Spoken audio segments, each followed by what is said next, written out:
I'm Kevin Power, and this is SaskScapes, the podcast featuring stories of arts, culture, and heritage in Saskatchewan.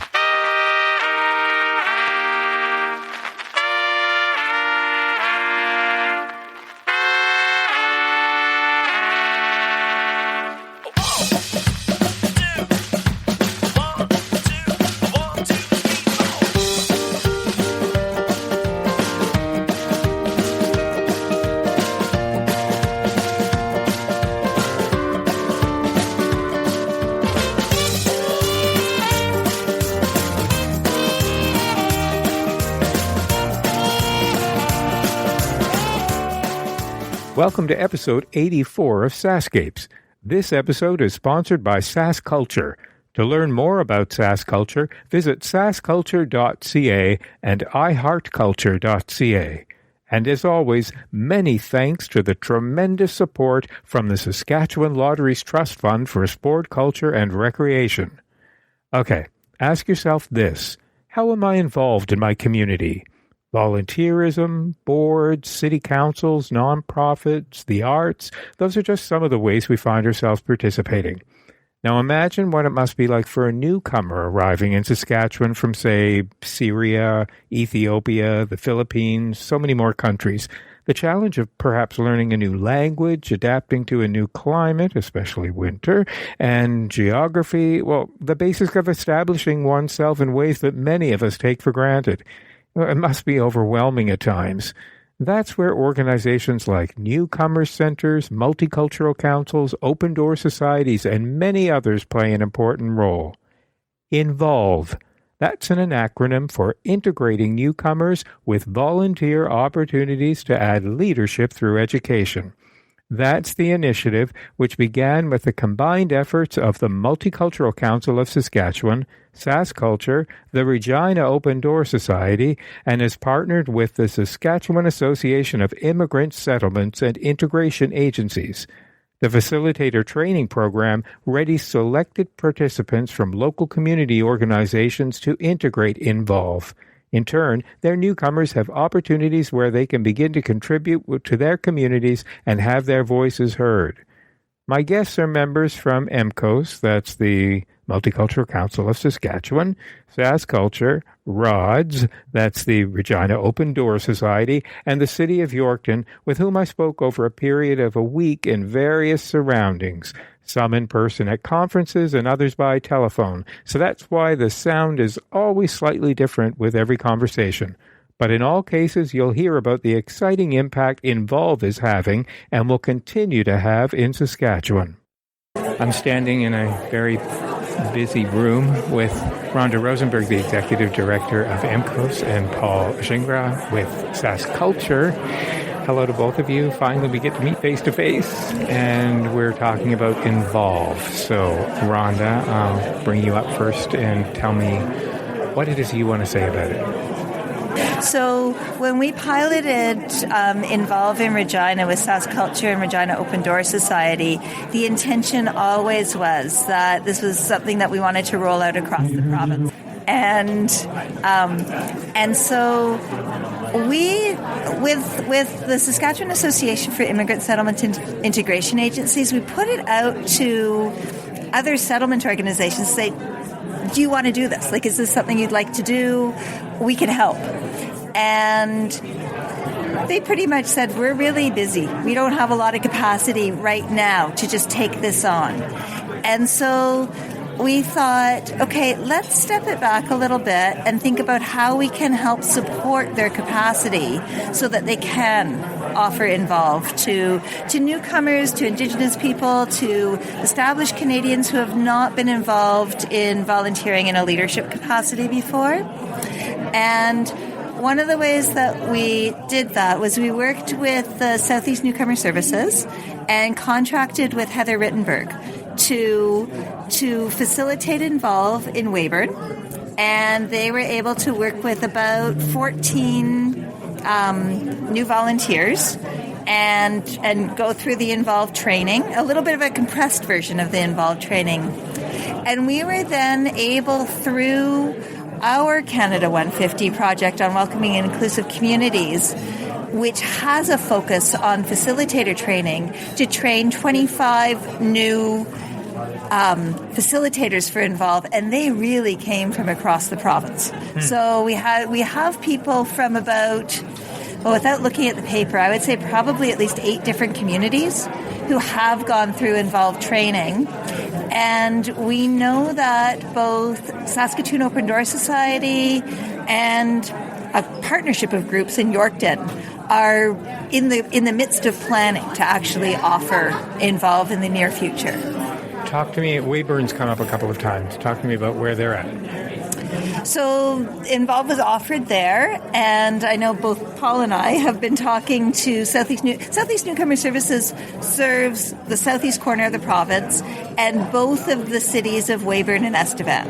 And I know that they have been talking about doing Involve in Estevan now that they've done it in Weyburn, and they've had some staff changes. And so I think right now it's not right in the plans, but I know that there is intention around offering it at some point. Paul, what do you want to say about SaskCulture's involvement right now? Well, we're trying to help the organizations move forward with rolling this out across the province.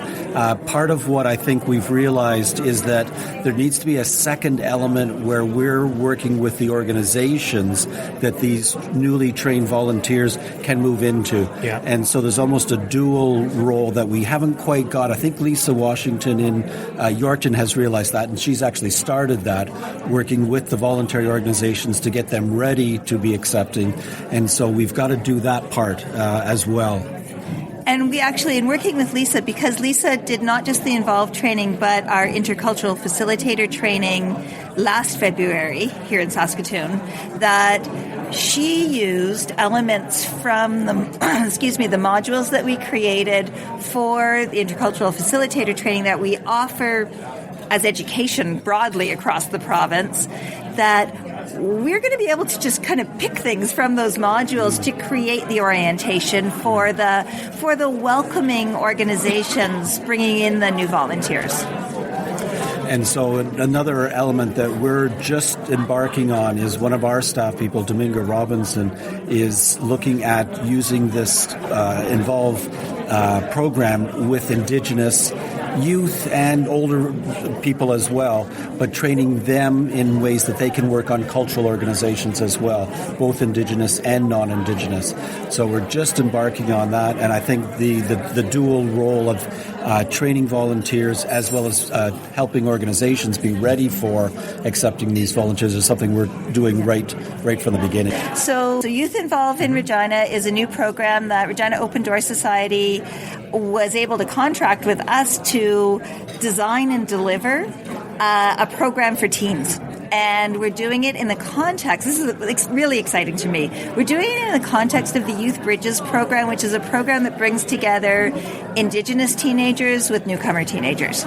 And so right now they are involved in the Youth Involved training, and there are a few components to it. One is that they're learning about nonprofits in Saskatchewan, they're learning about volunteering, they're learning about leadership, they're learning about project management, and then in small intercultural teams, they're going to be developing their own projects. And we have little bits of money so that they'll be able to implement those projects. The whole thing is happening between January and March this winter.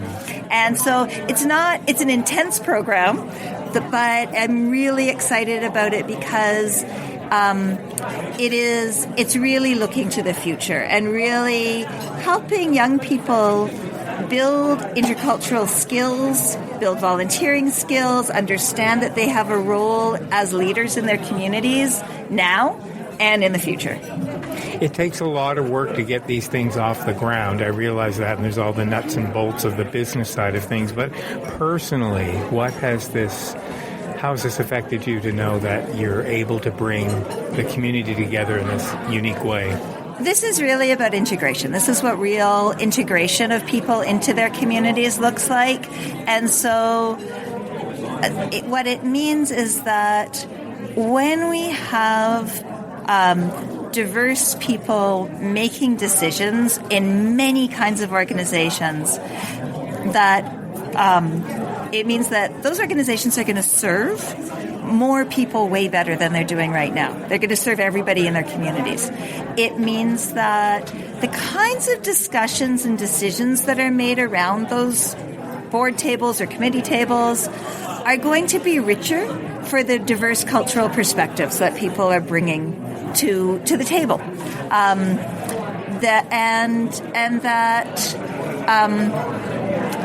The ways that it really enhances accessibility. It enhances what different people want to see offered, and so I'm really looking forward to see how this actually has a long-term impact on our communities and on that sense of welcoming and inclusive communities, that sense of belonging. One of the Regina Open Door Society's youth workers, actually two of Rod's youth staff people now, were part of that very first pilot project that participated in Involve. So what they had to offer was really recognized by Rods, and so they hired them. And one of them, like I'm thinking about Roberto, who in the Philippines where he's from had started his own nonprofit organization, and it's really evident that he had a desire to serve the community, a lot of leadership skills, a lot of education and training, and so that capacity has just rolled into the position that he's in now with Rod. So it's not a volunteer position, but he's really able to have an impact on a lot of people. Paul, it's one thing to have the meetings and the discussions and the theory behind it all, but it must feel very gratifying to see the work in action. Exactly, yeah. I mean, and the collaboration that's happened, I mean, I think when I started out, I know I had an idea of, well, we could do this, and this, and I could have gone out and just kind of done it, but it wouldn't have been the same. It wouldn't have been organic. It wouldn't have been collaborative. And I guess to me, it feels much more successful. It's taken longer, but it's gotten there in the end, I think, with working with MCoS, working with Rods, and now working with more partners and being in a supportive role as opposed to a directive role. So that's it's happening, finally. So is the next challenge to get this into more communities within the province? Exactly. Yeah. Right. And it's coming. It's just a little bit slower. I'm hoping we're going to do some meetings with some of the districts, sport, culture, recreation districts over this the springtime, and I'm hoping to kind of push the idea of Involve even more with them, and hopefully they'll be part of the implementation in their particular districts. Well, use this episode as a selling point if anybody wants to hear about it. Great. I'm glad we got a chance to talk in the middle of all this. Thanks so much to both of you. Thanks, Kevin. I'm with Christine Vandermeer, who's the Education Coordinator at the Multicultural Council of Saskatchewan, affectionately known as MCoS. Thank you. Yes, absolutely. Good to be meeting you in person in Saskatoon. You're here on another event through MCoS, but I wanted to talk to you about the Involve program. Now, the initial beginnings of it, I'm familiar with. It began in 2015, was an initiative between MCoS, Regina Open Door Society, and SaskCulture. And we should not overlook the fact that it's dollars from the Saskatchewan Lotteries Trust Fund for Sport, Culture, and Recreation that makes all these wheels turn.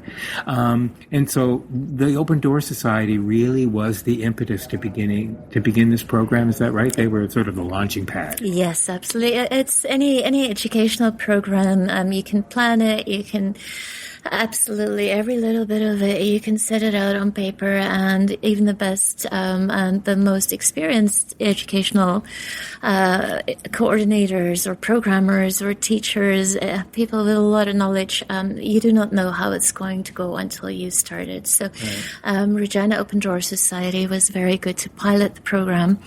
And right off the bat, had so much success with it. The facilitator training program to make this happen, which came first? The facilitator program is a little bit of a separate, so Involved did come first. Well, they were twins, basically. Right. They're growing up the way twins do, separately and together. Now, the Open Door Society, obviously being in Regina, they're dealing with a big community, and since the focus of this program initially was and is newcomers, although it has expanded to Yes. First Nations communities. In our field, we kind of talk about the settlement agencies. So they would be the ones who have the first contact with the newcomers when they arrive, and they help them through all those difficult things, whether they be refugees or immigrants or here for any other reason. Everybody needs a point to begin. And so Open Door Society and other settlement agencies right throughout Saskatchewan, they are just a beacon. They are so wonderful at helping people. And then the next step would be integration. And that is also so other organizations become involved and people with other skills and competencies as well. Right. Now, what happens with the Involve program, initially, you'll see it's Involve is an acronym, and Involve stands for integrating newcomers with volunteer opportunities to add leadership value. Right. But now we've changed it just simply to integrating new volunteers, because it's the leadership in volunteering, Yes. right? And the skills that people can learn once they have that confidence of learning how a board works, how a nonprofit works, how they can actually help to shape the community. Right. Which, there's many ways to do that. You can, sign a petition on Facebook. You can start a protest march. But isn't it a wonderful thing if you can become involved in a nonprofit and you can actually, through being on the governance part of the board, you can actually really on the ground level help to shape communities. And a tremendous sense of satisfaction knowing that you're just not existing on the peripheral end of the community, but actually an integral part of it. Yes. And if you look at it that way, Regina Open Door Society, of course, they're a nonprofit that is helping people, and those people that have been helped, in turn, want to help. Right. You have no idea if I'm sure, maybe you do. Sorry. Generally, people. What I constantly am astounded and amazed by is how much newcomers want to give back, be part of and of helping the community, right? And at the same measure, then, if you think about volunteering in what I just talked about in that organized manner as nonprofits or whatever way that takes shape, these are new constructs. They are only needed in Canada and here in Saskatchewan on the prairies because of the history and the heritage of colonialism, right? Right. Before that, it was just not needed. Right. Because it was just simply absolutely part of Indigenous way of living. Yes. And older cultures as well, of course, of just the community helps each other. Everybody does things together, right? There was no need for Open Door Society. People were So the just Indigenous community must add a great voice to this because it's so much part of their culture. Just part of, And that is absolutely the lens that we look at the program. Right. The lens that we look through is the inheritance of that culture, that need, that wish to help others to. Not just helping. You know what? We had a session the other night, our first youth involved session. Yes, which I'm anxious to talk to you about. It's so exciting. And so Youth Involved is part of Youth Bridges, and so our goal with that is to bring the newcomer kids and the Indigenous kids together and mainstream European background Canadian kids as well. So we're looking at youth for Youth Involved 13 to 18. So our first session the other night, we had all these kids sitting in the room, and so we're talking about volunteering, and initially I was like, oh, no child is going to want to do this, right? Like at that age they want to give me my Nintendo. Exactly. But not these kids. And then if they want to learn something, they want to learn how they're going to make money so they can buy their first car. That's the goal of. Where are they all from? Oh my goodness, these kids are from Syria, they are from Afghanistan, they are from Somalia, Eritrea. And then our kids, because we're partnering with the North Central Family Center. Right. So it's North Central Regina. Which is such a wonderful district. And, Yes. Culturally diverse and amazing. Yeah. And one of the kids, when we were talking about charity, she said, well, I go to a food bank and I help And then it was just such an incredibly poignant moment, and most of us definitely were struck and had to, that teary kind of moment that we sometimes get. She said, because to receive charity is a horrible experience. If you're in need and somebody has to give you food, has to dish up. And she said, when I go to the kitchen, the kitchen that they have, food kitchen, where people can go for meals, it's my goal to make sure that people don't feel that I'm helping them, that I'm there just as a friend. And this kid is like 13, 14 years old, right? Which gives them a great sense of dignity. Yes.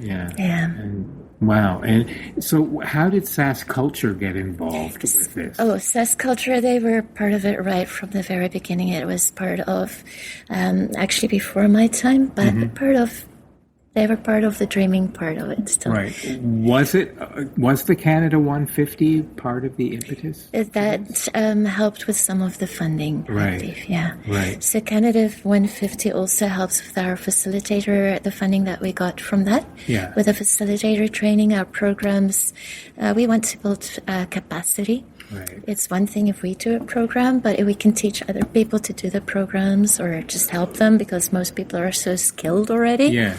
So just give them the tools, and they can go out to whichever community they're from, and they can go and do and teach others. And yes, help because others. Regina is one thing; it's a major center. But what about all the? I mean, the goal would be to have as many small communities in the province have this happening. But Weyburn has sort of been somewhat established. But a lot of people are taking the training or beginning to take the facilitator training. But it's still a long-term goal to integrate this into their own communities. Absolutely, and it's already happening. Yeah. And so, does MCoS then play a huge part in helping them get started through the training program? We help them with the training. Right. We are there constantly as a resource for them. We help them as well to, part of what we have is a community of practice. So everybody that we train, also they have the opportunity and the need also to be in contact with each other, because they're far apart, small communities. Yeah. It's good to touch base with others who are going through the same thing and saying, well, we encountered this while we were here doing this program. Did anybody else have that? Or something really awesome happened. I want to share that with somebody who shares my passion, right? Right. I wonder if there's the opportunity to connect the communities via internet or something, using technology, so that there can be some. Is that one of the goals? That's one of the topics we're going to discuss tonight here in our community of practice meeting. Yes, right. Yeah, it makes the world smaller. Yeah. So back to the youth program. You sent me a schedule, and there's a huge number of events happening. Yes. So starting February 2nd, I think. Yeah, it started already. We had the first session January 19th, I believe. Next one is February 2nd. It's a tremendous commitment from the kids. Yeah. And I call them kids. I apologize. They are youth. They're young, very wonderful people. They committed to 10 sessions. It's 2.5 hours each. They have to do homework. At some point in the program, we will divide them into little groups, and very deliberately and specifically little groups that have newcomers, that have Indigenous kids, so that they not only get to fulfill their dreams of helping somebody, but also get to know each other. Right. And understand each other's cultures a little bit. So they get to form the groups, and every little group gets a little bit of money, and then they form their nonprofit, and they have to decide what is their project going to be. They get to do their projects. So part of our first session is we ask the kids to write down at the end of the session, after we explain things a little bit, not a whole lot, because these are smart kids already, to write down as individuals what they would like to do and what they would dream of as volunteering projects. And then they wrote it down on little sticky notes, and we had a little it's not quite a Christmas tree, but a tree in the middle, a real actual tree that we can move around. And then each youth could go and hang their sticky note on the trees. So it's a literal volunteer tree. And if I can read you some of what they wrote down. Helping with home care. Volunteer with elementary kids. Show them that they are able to change the world at their age. Right. Make gift baskets for homeless people. Do a fun race for poor families. Help make food for patients in hospital. There are others that say, I want to help people with PTSD. Wow. I want to help people with cancer. And there's one, I think there's two that say, I want to help cats and dogs. Wow. So they really are interested in the entire spectrum of their community. But being newcomers, how do they know about these needs in the community? Kids. I think part of it is exactly what you're doing. Yeah. Cyberspace, right? Right. Kids are smart, and if they don't have their own devices, they something like Regina Open Door Society gives them the opportunity to get online.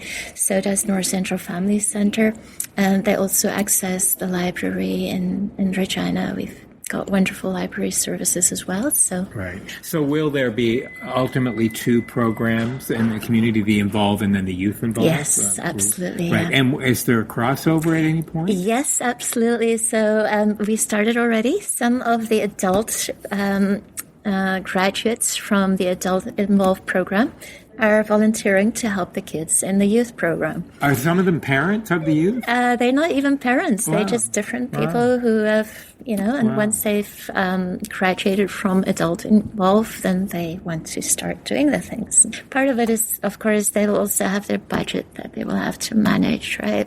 So we're teaching them a little bit about budgeting as well.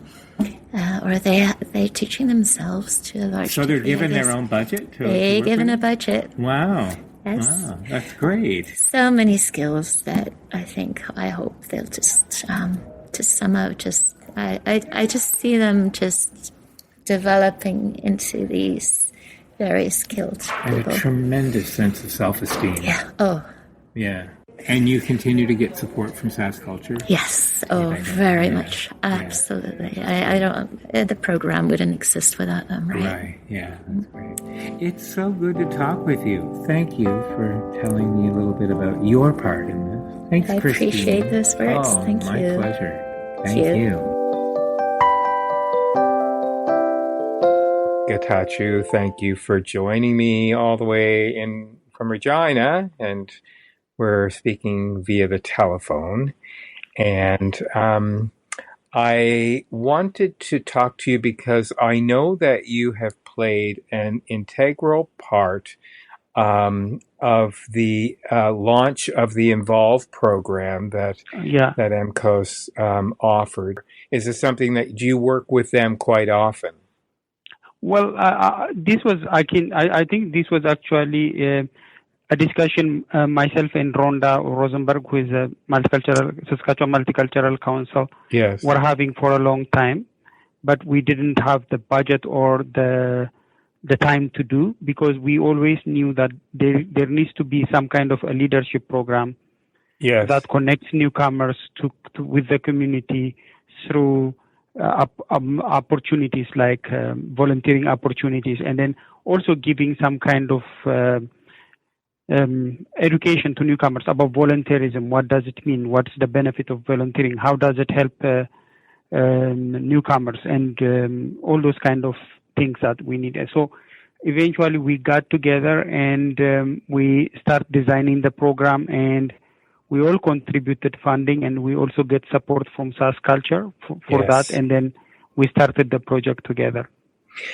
And we were the first site. How did you have the sense that the newcomers would really take to this concept? And because, I mean, I would think that coming to a new province, coming to a new city, just to to learn to exist within that city is a huge task, and the Regina Open Door Society, of which you are affiliated, plays a huge role in Regina in helping newcomers settle. But this seems to me to be an idea, the Involve initiative, which really brings newcomers into the community in very specific ways. So we target newcomers usually who have a little bit higher language level, and then at the same time also we target newcomers who have been in the community for a year, so they already have settled, and then they are looking for opportunities to belong and to contribute. We feel that 2-year mark and 1 year mark is that time where they feel they have settled with their settlement issue, and now they are looking for opportunities. So with that initial program that you, when you first began, which was in 2015, was the first one you had. Yeah. We have a network of service providers, like nonprofit organizations that are always looking for volunteers. Right. For example, we have Food Bank, Habitat for Humanity, and other organizations that are looking for volunteers. So we work with these organizations and to provide us with volunteering opportunity for these newcomers. So when we start to do that, then some of the newcomers who have gone through the program already learned about the services, and they volunteer, and then they feel the sense of giving back to the community. But at the same time also they benefit because it's kind of became a work experience. It became for them to be able to establish connection with the community members, have a network, and then at the same time also some of them, even when they got a job, they used that opportunity as reference. So for both sides of the community, there was a benefit. And this is also an opportunity for the members of these nonprofit organizations, such as Habitat for Humanity or the Food Bank, to interact with the newcomers in a way that they might otherwise not have the opportunity to do? Absolutely. Like, for example, we did this during the Syrian operation. When we have large number Syrian operation, we did that with one of the organizations. And then during the break, non-Canadian volunteers and our volunteers who are mostly Syrians, they started to talk about different issues. And then the one person who told me, who was there, he was saying he didn't understand why people were coming here, the Syrians were coming here. But from that conversation, he appreciated and understood why it's happening, and the urgency and the need for settling people here. So there is learning happening there, interaction happening there, and then so there is a lot of benefits that both of them, the volunteers, the organizations, and the newcomers would have from this interaction. And I would also think for some of the newcomers that are interacting with newcomers that have not quite been there a year, that are almost ready to qualify for this program, they're inspired, I should think, by the people who have gone through this program. Absolutely. When we, like, for example, we are going to start a new program in February, so we have about 20-something people already registered. So what we do during this is we bring past participants to talk to them about what their experience has been.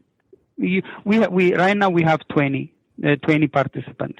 Right, but between 2015 until now, how many sessions have you held? I know you got some coming up in February and March. We have like this year alone. We had this is our second session for 2017. Okay. In 2016 we had about 2 of them. In 2015 we had about 2. So this is our 6th session, I think.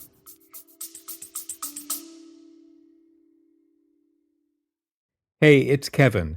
I hope you're enjoying the episode so far. Just a quick reminder that the SaskScapes podcast is available for free on your favorite podcast app, or you can stream it from your browser. Check out the show notes for the link.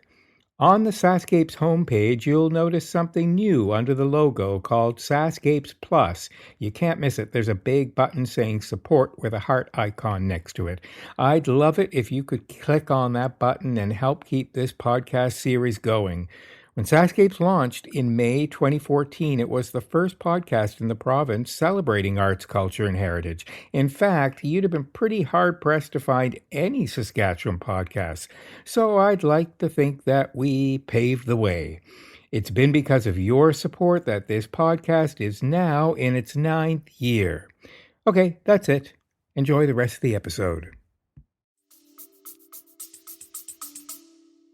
Right. And now there's also a new component to this, and Yes. you'll be again the flagship for launching the Youth Involve initiative. Yes. So, I mean, that's another exciting opportunity. So, our first our Youth Involve, we felt that maybe we had for a long time we had what we call the Bridges program. Uh-huh. The Bridges program brings Aboriginal youth and newcomer youth together. Right. And we work with North Central Family Services and Aboriginal Friendship Centers to do this, and Multicultural Council, of course, Saskatchewan Multicultural Council being part of that and spearheading. So this now we are doing the Involve, but our first Involve will involve newcomers and Aboriginal newcomers and Aboriginal youth to be in the same group together, and this is our Involve project for youth that we are planning to have. It's already started. I've heard the region of North Central in Regina mentioned and spoken about quite often. You'll be a great person to ask about this because the Regina Open Door Society probably works a great deal with that specific neighborhood. What is it about that specific neighborhood where there seems to be an obvious connection between what's happening, the demographic in that neighborhood, and the resources that the Regina Open Door Society provide? I think there is by both North Central Family Organization and then RORS and Multicultural Council, there is a desire to create a program that brings both newcomer and Aboriginal youth together, so that there is a common understanding. They understanding their situation.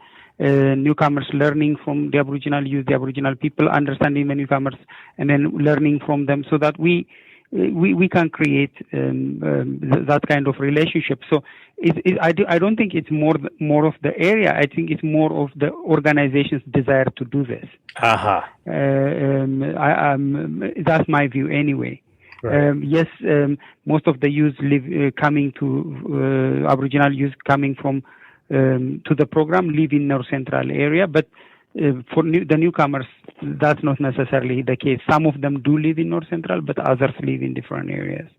Is it a challenge? Are you finding it a challenge to solicit participation from non-profit organizations? I mean, there's so many. I think because of the relationship that these agencies have, and then the great work that the workers do, I think we don't have any challenge getting the participants. We have to support them with transportation, some needs, but I don't think, And do you have the opportunity to be interacting with other communities in the province that you feel might benefit from this kind of initiative in their own communities? We like, for example, the adult Involve, as soon as RODS was the pilot, RODS project, RODS was the test agency for doing after we developed the curriculum, RODS was the first one to deliver. After that, we went to all over the province, Multicultural Council and SASIA, which is the umbrella organizations, the settlement umbrella organization. It's an umbrella organization for the settlement agencies.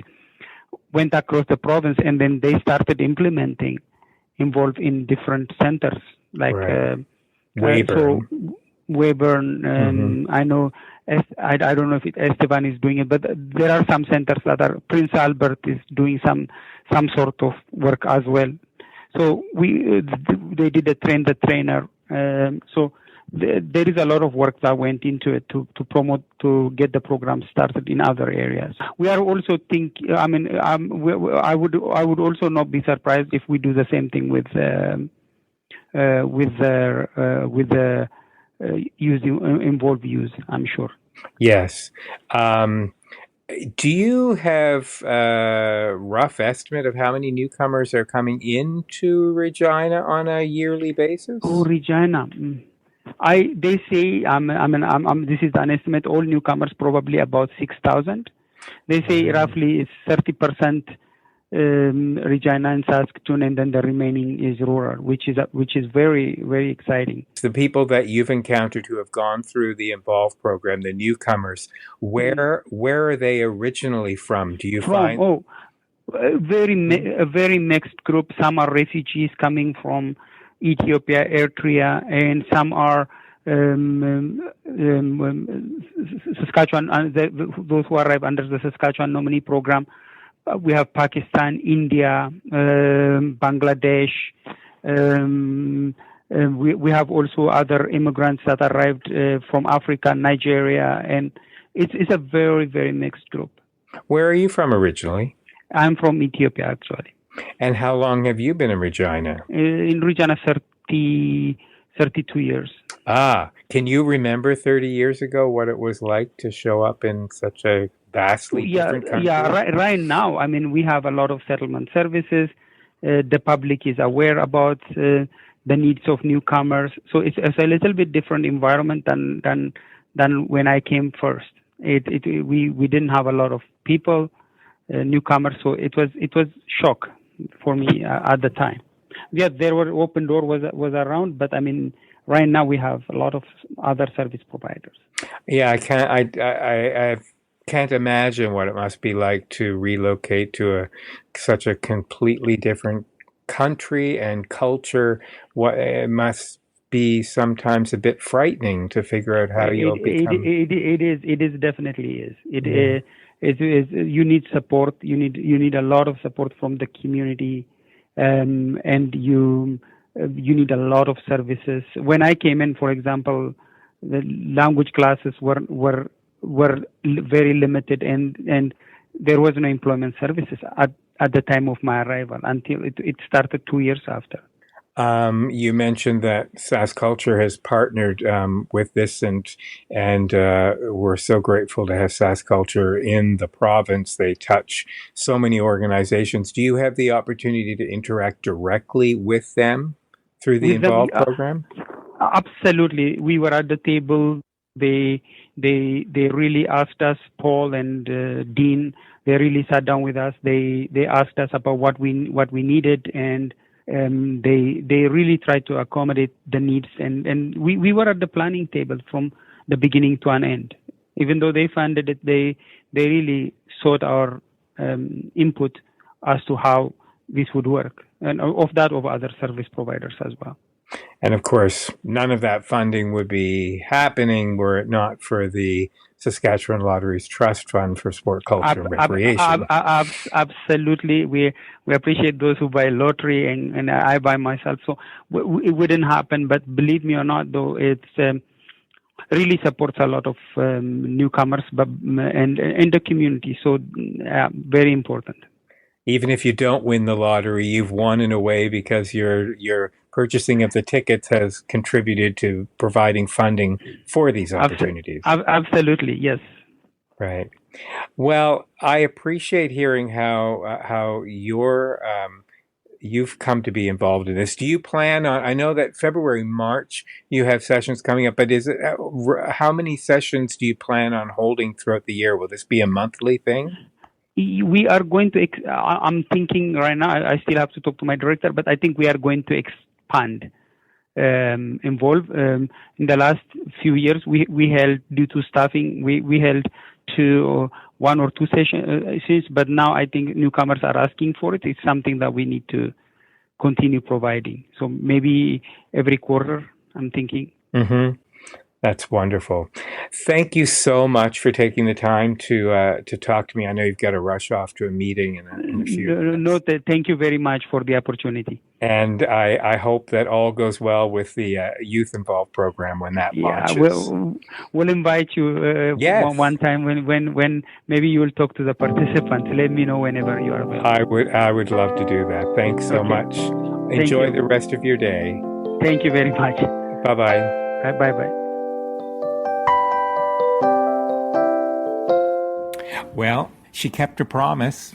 She said she just might come back again, and here she is, face to face. It's Lisa Washington. This happened faster than I had anticipated. I know. And I know that what I'm talking to you about is something that's very much in its infancy, the Involve program with Yorkton. In fact, nothing is even yet established. But you took the facilitator training. Yes. So you heard about this, and what was the impetus for you to take it? What you felt there was a need, obviously. In this. There is a need because we do have a newcomer welcome center. Yeah. And we have highly educated newcomers coming into Yorkton, and I'd love to see them in at different levels of governance, different responsible positions for volunteering, not just ticket takers at an event or selling 50-50s. Right. And unfortunately, those positions are necessary, but it seems to be a default. That's where people can go to volunteer. When in fact, if we have somebody who has the background as a lawyer or an educator of some sort, I'd rather harness that expertise in a different way. Right. Were you the only person in Yorkton that took that training program? No, actually, there were two other people from Parkland Valley Sport, Culture, Recreation District, two community consultants. I got excited about this Involve program because I've also been speaking to nonprofits, CBOs, that are saying, we want to resign. Some of the founders are still on the board, but nobody's coming forward. We can't find volunteers. And so I thought, well, isn't this an opportunity for people that are new to the community to fill a void? The other piece of that, though, is we can certainly educate the newcomers with the Involve program. Yes. At the same time, the people in those boards, whether it's the Arts Council, the museum, the film festival, Godfrey Dean Art Gallery, I'm just speaking of the cultural ones that come off the top of my head right now. Yes, because you wouldn't go it alone, right? I mean, the purpose of the Involve program is to get organizations within the community to be involved. Exactly. And those are the ones that seem to be most receptive. Right. Wanting that newcomer perspective. Yeah. Because they're I think, looking more outward, whereas some of the sport organizations are very much focused inside on the game or games that are happening. Yes. Right now, sort of thing. Yes. So there are training programs through MCoS for intercultural facilitation that those organizations will have the opportunity to participate in, kind of wrap their heads around what does it mean to have a multicultural perspective? How can we change the way we do business so it makes sense to not only a new board member, but a newcomer? Yeah. Because truly, in some of these organizations where they have been doing the same thing at the board meetings for 20 years, some don't even operate with an agenda because they don't have to. Right. Yeah. That's the advantage of new people, is that you sort of shake things up, right? Shake things up, and take a look at what is going on, what needs to change in order to remain relevant.